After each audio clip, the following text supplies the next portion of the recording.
Anyone who has taken up the practice of meditation is familiar with the attempt to quiet the mind and not pay attention to thoughts that arise during the process, letting them drift through without being followed or amplified in any way.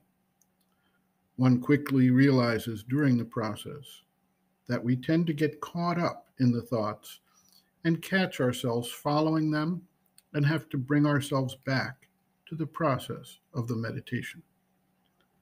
On a similar note, when we work to bring peace to the lower vital and subconscious ranges of our being, we find that we easily get involved with or carried away by the urges, desires, and uprising energies that reside there.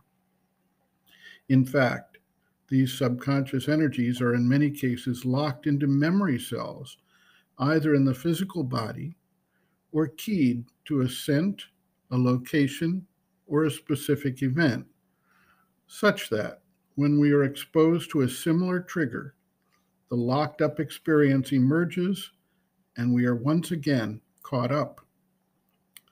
What causes the irritations, eruption of anger, sexual fantasies, desire for food beyond the bare needs of the physical body, which are sublimations of our anxiety, fear, or need for some form of comfort, which we convert into a drive to eat, lash out, or otherwise disperse the built up energy, etc.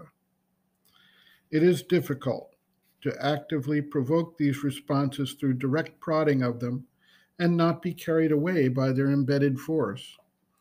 Sri Aurobindo therefore proposes that we undertake the process of understanding and changing these drives by first developing the powers of insight and peace, creating a basis, a seat of consciousness from which to effect change without becoming immersed and lost in the drive itself.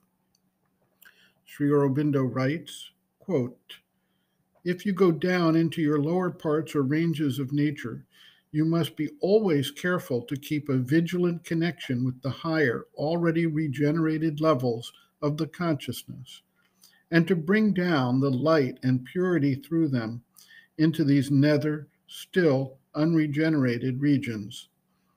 If there is not this vigilance, one gets absorbed in the unregenerated movement of the inferior layers, and there is obscuration and trouble. The safest way is to remain in the higher part of the consciousness and put a pressure from it on the lower to change. It can be done in this way, only you must get the knack and the habit of it.